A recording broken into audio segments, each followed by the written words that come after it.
Bonjour à tous les esprits curieux. 2 ans après avoir accepté son destin, Peter Parker se retrouve au bord de l'épuisement, pris dans un engrenage où chaque choix semble le conduire à une impasse. Sa vie de Spider-Man, loin d'être une simple vocation héroïque, est devenue un fardeau écrasant qui s'infiltre dans chaque recoin de son existence. Dès le matin, il se réveille exténué, ayant à peine dormi après une nuit à patrouiller les rues de New York. Les cernes sous ses yeux témoignent d'un combat invisible, celui d'un jeune homme qui tente désespérément de concilier 2 identités incompatibles. Sa relation avec Mary Jane s'effrite lentement, rongée par les absences inexpliquées et les promesses non tenues. Un exemple marquant. Peter rate la première de la pièce de théâtre de Mary Jane, incapable de lui expliquer qu'il sauvait des vies pendant qu'elle l'attendait. Les silences s'installent, les regards se détournent, et l'amour qu'il tente de préserver lui échappe inexorablement. Il se demande, dans ces moments de solitude, s'il est condamné à sacrifier son bonheur personnel pour le bien commun. Même sa tante May, pilier de sa vie, se retrouve au bord de l'expulsion, submergée par les dettes et la solitude. Peter, rongé par la culpabilité, tente de l'aider financièrement, mais ses propres difficultés l'en empêchent. Il assiste, impuissant, à la détresse de celle qui l'a élevé, conscient que ses pouvoirs ne peuvent rien contre la précarité du quotidien. Cette impuissance nourrit un sentiment d'échec profond, accentuant sa crise identitaire. La ville qu'il tente de sauver, loin de le remercier, se retourne contre lui. Le Daily Bugle, sous la houlette de J. Jonah Jameson, orchestre une campagne de dénigrement acharné. Chaque acte héroïque est déformé. Chaque sauvetage devient un prétexte à scandale. Peter voit son image publique se détériorer, isolé par la méfiance et la peur, alors même qu'il risque sa vie pour des inconnus. Peter est un héros pour New York, mais il se sent comme un étranger dans sa propre vie. La nuit, perché sur les toits, il contemple la ville qu'il admire autant qu'elle le craint. Il est prisonnier d'un rôle qui lui coûte tout ce qu'il aime, ses amis, sa famille, ses rêves. Cette solitude, accentuée par l'incompréhension générale, le pousse à douter de la valeur de ses sacrifices. Le vrai combat de Peter n'est pas contre un super-vilain, mais contre lui-même. Il se demande s'il peut continuer à être Spider-Man sans tout perdre ou s'il doit renoncer à son masque pour retrouver un semblant de bonheur. Cette crise atteint son paroxysme lorsqu'il décide, épuisé et désabusé, de ranger son costume, espérant ainsi retrouver une vie normale. Mais l'appel du devoir, la culpabilité et le sens de la responsabilité le hantent, l'empêchant de tourner la page. Son oncle Ben incarne la voix de la conscience, rappelant à Peter que de grands pouvoirs impliquent de grandes responsabilités. Ce mantra, loin d'être un simple slogan, devient un fardeau moral qui guide chacun de ses choix. Peter réalise que le courage ne suffit pas toujours à réparer les cœurs brisés, et que chaque décision, même la plus juste, a un prix à payer. Le docteur Otto Octavius, scientifique brillant et passionné, devient d'abord un mentor inspirant pour Peter. Leur relation, fondée sur l'admiration et la complicité intellectuelle, offre à Peter un rare moment de réconfort et d'espoir. Octavius incarne ce que Peter pourrait devenir, un homme de science, respecté et aimé, capable de changer le monde sans masque. Mais l'expérience d'Octavius tourne au désastre, le transformant en Docteur Octopus, un adversaire aussi tourmenté que dangereux. Ce basculement tragique agit comme un miroir pour Peter. Octavius, consumé par l'orgueil et la douleur, incarne le risque de perdre son humanité au nom d'une cause, aussi noble soit-elle. Leur affrontement devient alors autant psychologique que physique, chaque coup porté résonnant comme un avertissement. Peter doit alors affronter à la fois ce nouvel ennemi et ses propres démons intérieurs. Chaque combat contre Octopus est aussi une lutte contre ses doutes, ses peurs et la tentation de tout abandonner. Il cherche la force de continuer, de ne pas céder à la facilité, même lorsque tout semble perdu. Enfin, Harry Osborn, consumé par la vengeance et la douleur, complique encore la vie de Peter. Leur amitié, autrefois indéfectible, se fissure sous le poids des secrets et des trahisons. Harry, persuadé que Spider-Man est responsable de la mort de son père, devient un ennemi intime, ajoutant trahison, drame et incertitude à un dilemme déjà insoutenable. Peter se retrouve ainsi encerclé, chaque aspect de sa vie menaçant de s'effondrer, illustrant avec une intensité rare la solitude et la souffrance du héros au bord de la rupture. Si vous avez apprécié cette analyse, n'hésitez pas à liker la vidéo, à vous abonner et à laisser un commentaire pour soutenir la chaîne. Si vous ne savez pas quoi écrire, tapez simplement « savoir » en commentaire. Cela aide énormément et montre votre soutien. Merci à tous et on continue tout de suite dans le vif du sujet. Spider-Man 2 s'impose comme une étude de cas sur la crise existentielle d'un jeune adulte écrasé par le poids de ses responsabilités. Dès les premières minutes, le film met en scène un Peter Parker profondément isolé, dont la double vie devient une source d'angoisse chronique. Cette solitude n'est pas seulement physique, mais aussi psychologique.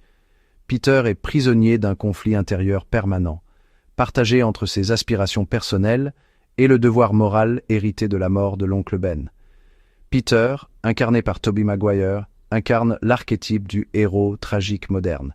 Il est constamment en retard, épuisé, incapable de maintenir ses relations amicales ou amoureuses. Sa vie universitaire s'effondre, il perd son emploi, et il s'éloigne de Mary Jane et Harry.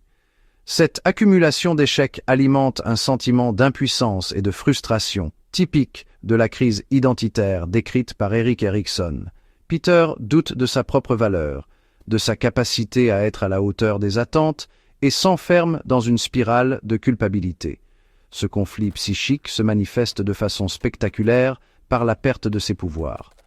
Les scènes où Peter échoue à lancer ses toiles ou chute lamentablement sont autant de métaphores visuelles de son état mental. Selon la théorie freudienne, le corps exprime ici l'angoisse refoulée. L'incapacité à être Spider-Man traduit l'incapacité à s'accepter soi-même.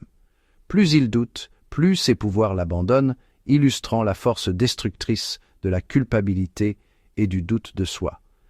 La séquence où il jette son costume à la poubelle, directement inspirée du comic Spider-Man No More, Amazing Spider-Man numéro 50, 1967, symbolise un acte de rébellion contre le surmoi oppressant. Peter tente de s'affranchir de la figure du héros, espérant retrouver une vie normale, libéré du fardeau de la responsabilité. C'est un moment cathartique où il expérimente la liberté, mais aussi le vide existentiel qui en découle. Pourtant, ce bonheur retrouvé est illusoire. Rapidement, la réalité le rattrape, la criminalité augmente, l'injustice persiste, et Peter se sent responsable de chaque victime. Cette culpabilité, concept central chez Kierkegaard, le pousse à réaliser que l'indifférence n'est pas une solution. L'absence de Spider-Man crée un vide moral dans la ville, et Peter comprend que sa fuite ne fait qu'aggraver sa souffrance intérieure. La confession à tante May sur la mort de l'oncle Ben est un moment d'une intensité psychologique rare. Peter affronte enfin la source de sa culpabilité, admettant sa responsabilité dans la tragédie fondatrice de son identité. Ce passage fait écho à la notion de pardon de soi développée par Carl Rogers. En acceptant sa vulnérabilité, Peter entame un processus de réconciliation avec son passé, condition nécessaire à la reconstruction de son identité. Le discours de tante May agit comme un catalyseur.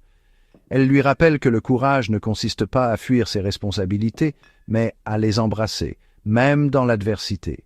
Cette scène s'inspire des récits initiatiques où le mentor guide le héros vers l'acceptation de soi, mais incarne la sagesse, rappelant à Peter que l'héroïsme réside dans la persévérance face à l'échec. Peter comprend alors que renoncer à Spider-Man, c'est renier une partie essentielle de lui-même. Son identité est le fruit de ses choix, de ses sacrifices et de ses faiblesses. Cette prise de conscience rejoint la philosophie existentialiste de Sartre. L'homme se définit par ses actes et la liberté implique la responsabilité. En acceptant son destin de héros, Peter transcende sa souffrance. Ce sacrifice, loin de l'anéantir, le rend plus humain, plus authentique. Il devient un modèle de résilience, capable de transformer la douleur en force, l'échec en apprentissage. La crise existentielle de Peter Parker est le moteur du récit, rendant son retour inévitable et profondément émouvant. C'est cette lutte intérieure, nourrie de doutes, de remords et de courage, qui fait de Spider-Man un héros universel. À travers lui, le film nous invite à accepter nos propres faiblesses et à trouver la force d'agir malgré la peur et l'incertitude. Dans Spider-Man 2, la notion de responsabilité n'est pas simplement un slogan, mais le cœur battant du récit. Le film pousse l'idée de responsabilité à l'extrême, en la confrontant à la réalité quotidienne de Peter Parker, un jeune homme tiraillé entre ses devoirs de super-héros et ses désirs personnels. Chaque choix de Peter est un sacrifice, et le film multiplie les exemples concrets. Il rate la pièce de théâtre de Mary Jane, il perd son emploi, il déçoit sa tante May, tout cela parce qu'il place la sécurité des autres avant son propre bonheur. Il renonce à l'amour, à l'amitié, à ses rêves pour protéger les autres. La solitude de Peter est palpable, renforcée par la mise en scène. Il est souvent filmé isolé, séparé des autres par des vitres, des portes ou la pluie. La double identité n'est pas une façade, mais une guerre intérieure permanente. Peter lutte pour concilier ces deux vies, incapable de trouver un équilibre. Son visage, souvent partagé entre lumière et ombre, symbolise ce tiraillement. Peter aspire à une vie normale, à l'amour et à la stabilité, mais Spider-Man incarne le devoir, l'appel à protéger les innocents, même au prix de son propre bonheur. La perte de ses pouvoirs symbolise ce conflit intérieur.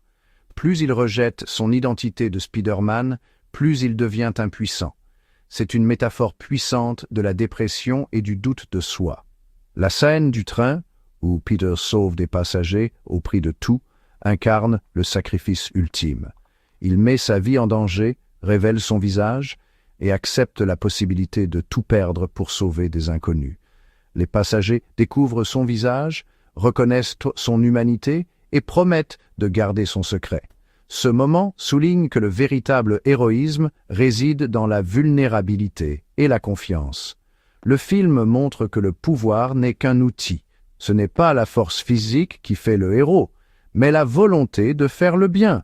Même quand tout semble perdu, c'est la volonté et l'intention qui comptent. Peter choisit d'assumer ses responsabilités, non par obligation, mais par conviction profonde. Octavius, consumé par l'obsession et l'orgueil, est le reflet sombre de Peter. Là où Peter accepte le sacrifice, Octavius refuse de voir les conséquences de ses actes, illustrant le danger d'une identité dévorée par l'ego. Accepter ces deux identités, c'est devenir un héros complet. Peter ne choisit pas entre l'homme et le héros. Il embrasse sa complexité, et c'est ce qui fait de lui un personnage universel et profondément humain. Dr Octopus, incarné magistralement par Alfred Molina, n'est pas un simple antagoniste. Il est l'incarnation même du tragique, un miroir sombre, tendu à Spider-Man. Comme les grandes figures de la tragédie classique, Octavius est un homme brisé par l'hubris, cette démesure qui précède la chute. Avant sa transformation, Otto Octavius est un mentor bienveillant, un idéaliste passionné par le progrès scientifique au service de l'humanité. Sa relation avec Peter Parker rappelle celle d'un père spirituel à la manière d'un Victor Frankenstein guidant son élève, ou d'un Oppenheimer fasciné par la promesse et le danger de la science. Mais l'accident qui le transforme en Doc Ock est une véritable tragédie grecque. Il perd sa femme, son rêve s'effondre, et il devient l'esclave de ses propres créations, ses bras mécaniques.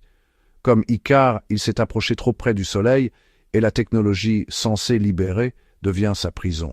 Sa corruption n'est pas le fruit d'une malveillance innée, mais d'une douleur insurmontable et d'une technologie qui amplifie ses failles. Il rejoint ainsi la lignée des monstres tragiques, à l'image du docteur Jekyll ou de Gollum, déchiré entre humanité et monstruosité.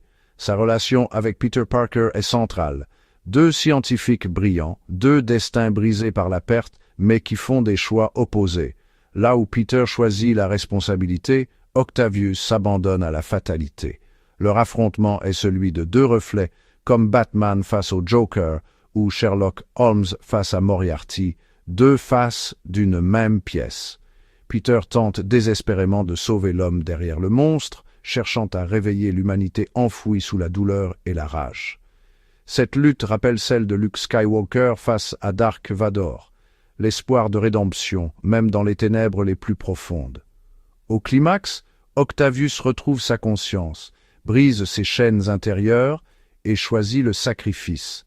Ce geste fait écho aux plus grands actes de rédemption du cinéma, de Boromir dans Le Seigneur des Anneaux à Jean Valjean dans Les Misérables. Il meurt en héros, rachetant ses fautes par un ultime acte d'altruisme. Sa rédemption finale le place au panthéon des antagonistes inoubliables, à la fois victimes, monstres et héros. Il incarne la complexité humaine, là où le bien et le mal se confondent dans la douleur et l'espoir. Doc Ock est le miroir déformant de Spider-Man, soulignant la frontière ténue entre grandeur et chute, entre l'homme qui se relève et celui qui succombe. Sa tragédie universelle nous rappelle que le héros et le monstre ne sont parfois séparés que par un choix, un instant, un reflet. Sam Raimi insuffle à Spider-Man 2 une mise en scène d'une richesse exceptionnelle, où chaque plan témoigne d'un savant mélange entre l'horreur viscérale et le grand spectacle hollywoodien. Dès les premières minutes, la signature visuelle de Raimi s'impose. Mouvement de caméra dynamique, composition soignée et une gestion de la lumière qui oscille entre éclats spectaculaires et ombres inquiétantes. Le réalisateur ne se contente pas de filmer l'action.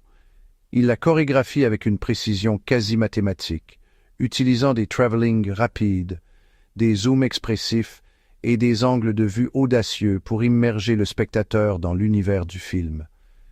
Les séquences de balancement de Spider-Man sont de véritables prouesses techniques. Raimi utilise des caméras embarquées et des effets spéciaux numériques pour donner l'illusion d'un vol fluide et vertigineux. La caméra virevolte littéralement avec le héros, adoptant parfois son point de vue subjectif, ce qui accentue la sensation de liberté, mais aussi de danger. Les jeux de lumière, avec des reflets sur les gratte-ciels et des ombres mouvantes, renforcent l'immersion et la tension. Chaque envolée est minutieusement storyboardée pour maximiser l'impact visuel et émotionnel, transformant l'action en ballet aérien où chaque mouvement compte. La scène de la naissance de Doc Ock à l'hôpital est un chef-d'œuvre d'horreur cinématographique. Raimi y déploie tout son savoir-faire hérité du cinéma d'épouvante. Éclairage expressionniste, ombre portée, montage saccadé et bruitage strident. Les tentacules mécaniques sont filmés comme des créatures autonomes, avec des plans serrés sur leurs mouvements agressifs, évoquant les films de monstres classiques, les cris des chirurgiens, la panique générale et l'utilisation de la caméra subjective plongent le spectateur dans une atmosphère oppressante, presque claustrophobique. Cette séquence, rythmée par des coupes rapides et des effets sonores glaçants, marque une rupture de ton brutal et inattendu, rappelant les plus grands moments du cinéma d'horreur. Malgré la démesure des scènes d'action, Raimi n'oublie jamais l'humain. Il multiplie les gros plans sur les visages de Peter, Octavius et Mary Jane, capturant chaque micro-expression, chaque hésitation, chaque larme. La caméra s'attarde sur la détresse de Peter, la folie naissante d'Octavius, la tristesse résignée de Mary Jane. Les choix de mise au point, souvent très courts, isolent les personnages de leur environnement, soulignant leur vulnérabilité. Les silences, Les regards échangés, les gestes maladroits, sont autant de détails qui ancrent le film dans une réalité émotionnelle forte, rendant les super-héros profondément humains et accessibles.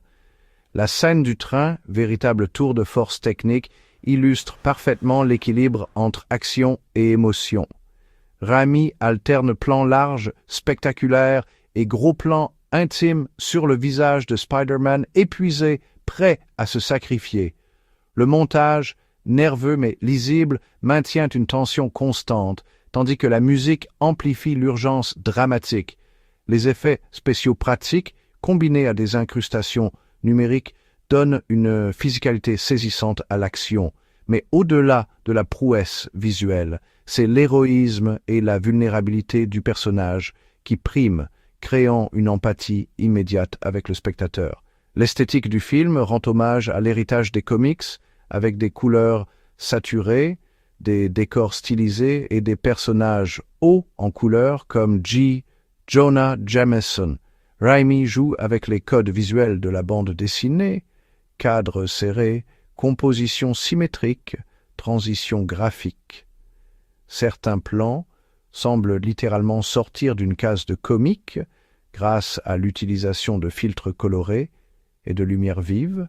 Cette stylisation visuelle modernise l'imaginaire original tout en respectant son esprit, créant un univers cohérent et immédiatement reconnaissable. Raimi assume pleinement le côté théâtral et parfois kitsch de son film, mais il le fait avec une sincérité désarmante. Il multiplie les effets de style, ralenti, zoom dramatique, éclairage contrasté, tout en maintenant une cohérence émotionnelle. Les scènes les plus grandioses côtoient des moments d'intimité bouleversants, créant un équilibre rare entre humour, drame et spectaculaire. Le film ne sombre jamais dans la parodie, car chaque excès est contrebalancé par une authenticité émotionnelle. Ce mélange audacieux de genres et de tons fait de Spider-Man 2 une œuvre singulière dans le paysage du cinéma de super-héros. Raimi ose tout, il surprend, il émeut, il effraie, tout en offrant un spectacle total. Sa mise en scène, à la fois virtuose et profondément humaine, laisse une empreinte durable dans la mémoire des spectateurs, bien après le générique de fin. En 2004, Spider-Man 2 ne se contente pas de repousser les limites techniques du cinéma, il les redéfinit complètement grâce à une combinaison inédite d'innovation et de maîtrise artisanale. L'une des avancées majeures est l'utilisation de la Spider-Cam, un système de câbles motorisés permettant à la caméra de se déplacer à grande vitesse entre les immeubles. Cette technologie, pilotée par ordinateur, offre des plans aériens vertigineux et immersifs, simulant parfaitement la perspective de Spider-Man lorsqu'il se balance au-dessus de New York. Grâce à la Spider-Cam, les réalisateurs peuvent chorégraphier des trajectoires complexes, synchronisées avec les mouvements numériques du héros pour une fluidité inédite à l'écran. Le personnage du Docteur Octopus incarne une prouesse technique. Ses bras mécaniques sont animés par un mélange de marionnettes animatroniques et d'effets numériques. 4 équipes de marionnettistes manipulent en temps réel les tentacules, chacun équipé de moteurs, de câbles et de systèmes hydrauliques sophistiqués. Pour les plans impossibles à réaliser physiquement, l'équipe d'effets visuels intègre des images de synthèse ultra-réalistes, fusionnant parfaitement le tangible et le virtuel. Cette hybridation donne à Doc Ock une présence physique saisissante, renforçant l'impact de chaque interaction avec l'environnement ou les personnages. Les scènes de combat, notamment sur le train, illustrent l'intégration poussée entre cascades réelles et effets numériques. Les cascadeurs exécutent des acrobaties sur un plateau de train monté sur vérin hydraulique, pendant que des fonds verts permettent d'ajouter la ville en post-production. Les mouvements de Spider-Man sont parfois capturés en motion capture, puis affinés en animation 3D, pour garantir une cohérence parfaite entre l'acteur, le décor physique et les éléments numériques. Chaque coup, chaque chute bénéficie d'un mélange subtil de réalisme et de spectaculaire. Les effets spéciaux ne servent pas uniquement à impressionner, ils sont au service de l'émotion.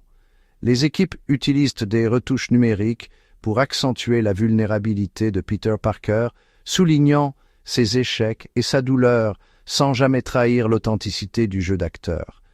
Les transitions entre plans réels et numériques sont pensées pour préserver l'intensité dramatique, rendant chaque moment de doute ou de souffrance palpable pour le spectateur.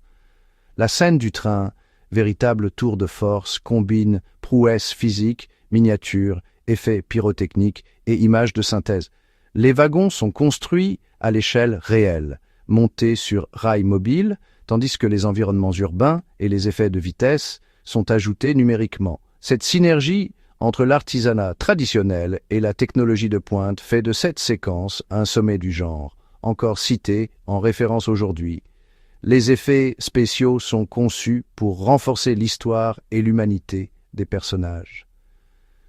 Chaque choix technique est guidé par la volonté de servir la narration, d'amplifier les enjeux émotionnels et de rendre les super-pouvoirs crédibles sans jamais sacrifier la dimension humaine. Spider-Man 2 prouve magistralement que la technologie, lorsqu'elle est mise au service de l'émotion et de la narration, peut sublimer l'expérience cinématographique et marquer durablement l'histoire du cinéma. La musique de Danny Elfman est bien plus qu'un simple accompagnement. Elle façonne l'identité sonore de Spider-Man 2, tissant une toile émotionnelle qui enveloppe chaque scène. Le thème principal de Spider-Man, reconnaissable dès les premières notes, s'appuie sur des cordes vibrantes et des cuivres éclatants. Les violons entament une mélodie ascendante, bientôt rejointe par les corps et les percussions, créant une sensation d'élévation héroïque, mais toujours teintée d'une légère dissonance qui traduit la solitude de Peter Parker. Le motif de Doc Ock, quant à lui, s'impose par des rythmes syncopés et des accords mineurs puissants. Les cuivres graves et les percussions lourdes évoquent la menace, tandis que des dissonances dans les cordes rappellent la tragédie du personnage. On retrouve ce motif dans la piste The Bank, Saving May, où la tension monte à chaque apparition du scientifique. Pour les moments d'intimité, Elfman privilégie des arrangements plus doux. La harpe, le piano et les cordes en pizzicato accompagnent les scènes entre Peter et Mary Jane, comme dans At Long Last, Love, où la musique souligne la tendresse et la fragilité de leur relation. Lors des scènes de perte et de sacrifice, la partition s'assombrit. Les violoncelles et les altos prennent le relais, jouant des thèmes lents et plaintifs, comme dans A Really Big Web, où la musique accompagne le renoncement de Peter à sa vie de super-héros. La scène du train, véritable sommet musical du film, est portée par une montée orchestrale fulgurante. Les percussions martèlent un rythme effréné, les cuivres explosent en fanfare et les cordes s'emballent dans un crescendo vertigineux, transformant l'action en une expérience quasi mystique. On retrouve cette intensité dans la piste The Train Appreciation. Malgré des tensions en coulisses et des divergences artistiques avec la production, Elfman parvient à livrer une bande originale d'une richesse et d'une complexité remarquables, alternant entre envolées épiques et moments de pure émotion. Grâce à ses thèmes mémorables et à son orchestration magistrale, la musique de Danny Elfman élève Spider-Man 2 au rang de référence absolue du genre super-héroïque, marquant durablement l'histoire de la bande-son de cinéma. Sorti en 2004, Spider-Man 2 n'a pas seulement marqué une étape dans la saga de l'homme-araignée, il a profondément transformé la façon dont Hollywood aborde le film de super-héros. Avant lui, la plupart des adaptations de comics, comme les Batman de Joel Schumacher ou les X-Men de Bryan Singer, privilégiaient le spectaculaire et l'action, mais restaient souvent en surface sur le plan émotionnel. Spider-Man 2 a prouvé qu'un film de comics pouvait être une véritable œuvre d'art, en plaçant le conflit intérieur du héros au cœur du récit. Peter Parker y est dépeint comme un jeune adulte tiraillé entre ses responsabilités héroïques et sa vie personnelle, un dilemme rarement exploré avec autant de profondeur à l'époque. L'approche de Sam Raimi, centrée sur la psychologie de Peter, a ouvert la voie à une nouvelle génération de films de super-héros plus matures. On retrouve cette influence directe dans The Dark Knight de Christopher Nolan, où Bruce Wayne affronte ses propres démons, ou dans Logan, qui met en avant la vulnérabilité du héros. Le traitement du docteur Octopus par Alfred Molina a également redéfini le rôle du méchant dans le genre. Contrairement aux antagonistes caricaturaux des films précédents, Octopus est un personnage tragique, complexe et humain, dont les motivations sont compréhensibles et touchantes. Ce choix a élevé les attentes pour les antagonistes du genre, inspirant des personnages nuancés comme Loki dans le MCU ou le Joker de Heath Ledger, qui sont devenus des références pour leur complexité psychologique. Spider-Man 2 a aussi montré qu'un grand film de super-héros doit avant tout être un grand film sur l'humain derrière le masque. La scène où Peter abandonne temporairement son identité de Spider-Man pour retrouver sa vie normale est devenue emblématique, influençant des arcs narratifs similaires dans des films comme Iron Man 3 ou Black Panther. En combinant introspection, drame et spectacle, Spider-Man 2 a solidifié la légitimité artistique du genre, prouvant qu'un blockbuster pouvait toucher le public tout en offrant des séquences d'action mémorables. Aujourd'hui encore, Spider-Man 2 reste une référence incontournable, un modèle d'équilibre entre action, drame et émotion qui a inspiré toute une génération de films de super-héros et redéfini les attentes du public et des studios. Merci d'avoir regardé. Si tu veux faire partie de la prochaine exploration, pense à t'abonner, à activer la cloche de notification et à suivre la chaîne sur les différents réseaux sociaux. Les liens sont en description. Et comme toujours, continue à apprendre.